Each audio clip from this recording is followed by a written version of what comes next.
Screen के ऊपर आपको जो रोता हुआ शख्स दिख रहा है, दरअसल ये मौत के मुंह से निकल करके वापस आया। इसकी पत्नी ने इसे गाड़ने की लगभग पूरी तैयारी कर चुकी थी और गाड़ने वाली थी, लेकिन कैसे वहां से निकल करके आया, आइए जानेंगे इस कहानी के बारे में।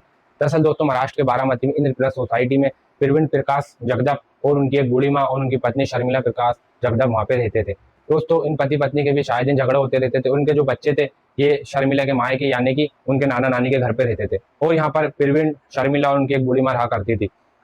अब दोस्तों, इनके जुलाई में आए दिन आपस में झगड़े होते रहते थे और शर्मिला जो थी वो पेड़ पौधे लगाने की काफी शौकीन रहती थी। अब ये मल्टी स्टोरी के एक अपार्टमेंट में रहते थे, तो पेड़ पौधे लगाए कहाँ, तो स्वाभाविक सी बात है कि पेड़ पौधे जो है तो बालकनी में लगाए जाए।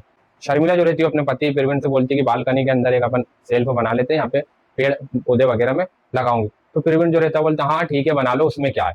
अब दोस्तों, स्क्रीन के ऊपर आपको जो दिख रहा है करीब 4 से 5 फीट का बॉक्स टाइप में बना हुआ है। ईंट और सीमेंट से इसको बनाया गया और इसे जो है तो ढकना था, लेकिन ये ढका हुआ नहीं है, पौधे वगैरह लगाने के लिए बनाया गया। अब दोस्तों, होता ही हुआ कि 29 जुलाई 2026 के दिन शर्मिला रात में दूध बनाती है और उसके अंदर करीब 4 नींद की गोली मिलाती है और अपने पति और उसकी माँ को पिला देती है। अब भैया दोनों जो है तो सो जाते हैं। अब सोते ऐसे दोस्तों कि 30 जुलाई गुरुवार के दिन दिन भर और रात भर, 31 जुलाई शुक्रवार के दिन दिन भर और रात भर ये दोनों सोए रहते। अब इसी दरमियान शर्मिला जो रहती है एक बेड से अपनी सास और अपने पति को बहुत मारती है। दोस्तों, वैसे तो बेहोश रहते हैं, लेकिन इनको कुछ होश रहता है तो बोलते हैं मत मारो मत मारो। और अगले दिन यानी कि शनिवार 1 अगस्त के दिन शर्मिला अपने पति को इतना मारती है कि उसे लगता है कि इसकी मौत हो चुकी है। उसके बाद फिर शर्मिला जो है तो प्रवीण की बॉडी को खींचते हुए उस बालकनी के पोर्शन में ले जाती है।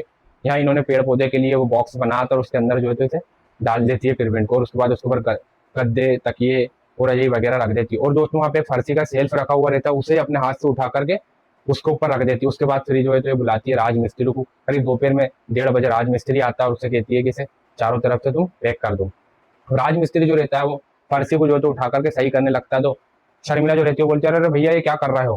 तो मिस्त्री जो रहता है बोलता है मैडम जी ये सही से रखा नहीं है, मैं इसे सही से रख दूं, उसके बाद फिर जो है तो मैं इसे चुनूंगा। जैसे उस फर्शी को सही से रखता है तो उसकी निगाह जो है तो अंदर जाती है और देखता है कि उसके अंदर कुछ गद्दे, रजाई, कंबल वगैरह रखे हुए। तो बोलता है मैडम जी इसे तुमने इसके अंदर क्यों रख दिया। तो बोलती है भैया पुराने हो गए थे इस वजह से मैंने इसके अंदर रख दी। तो राजमिस्त्री जो रहता है बोलता है मैडम हमें ही दे देते, ये हमारे काम आ जाते। तो उसी दरमियान जो तो राजमिस्त्री अंदर हाथ डालता हुआ रहता है, तो शर्मिला बोलती है अरे भैया ये क्या कर रहा हो, तुम जिस काम के लिए बुलवाया हो काम करो, यहाँ से जाओ। उस वक्त राजमिस्त्री जब उस रजाई की तरफ हाथ बढ़ाता हुआ रहता है तो उसे अंदर एक हाथ दिखता है और राजमिस्त्री जो तो काफी घबरा जाता है और भागते हुए सीधे नीचे जाता है। वहाँ सोसाइटी के कुछ लोगों को बुलाता है और उसके बाद ये पूरी बात तुरंत जो है तो पुलिस को बताई जाती है। और उसी दरमियान जो प्रवीण की माँ रहती है वो भी होश में आ चुकी होती है, वो फोन लगा करके प्रवीण के भाई को ये सारी बात बताती है। फिर जो है तो पुलिस वहाँ पे पहुंचती है और पहुंचने के बाद में उस बॉक्स के अंदर से पर्ची को हटाया जाता है, रजी गद्दू को हटा के अंदर से प्रवीण की बॉडी को निकाली जाती है। शुक्र है कि प्रवीण जिंदा रहता है, प्रवीण बच गया। और उसके बाद फिर जो तो हॉस्पिटल ले जाया जाता है। शर्मिला के हिसाब से तो प्रवीण की मौत हो चुकी थी और बस उसे गाड़ना ही था और चुनना था, लेकिन एक दिन एडमिट रहने के बाद प्रवीण वापस आता और आने के बाद रोते हुए पूरी बात सभी के सामने बताता है। और दोस्तों, प्रवीण का ये भी कहना है कि शर्मिला जो थी वो कैलेंडर के ऊपर कुछ मार्क्स लगाया करती थी और कैलेंडर के ऊपर कुछ ऐसे टिक्स लगाई थी उसने कि प्रवीण का कहना है कि शर्मिला मेरे ऊपर जादू भी किया करती थी और इसी वजह से उसने एक कदम उठाया और वो मुझे मारने का प्लानिंग कर रही थी और मारने ही वाली थी, लेकिन वो तो मिस्त्री का सही टाइम पे देखना हुआ, वरना मिस्त्री तो उसे चारों तरफ से पैक करके अपना काम करके वहां से चले जाता और मेरी दम घुटने की वजह से मौत हो जाती।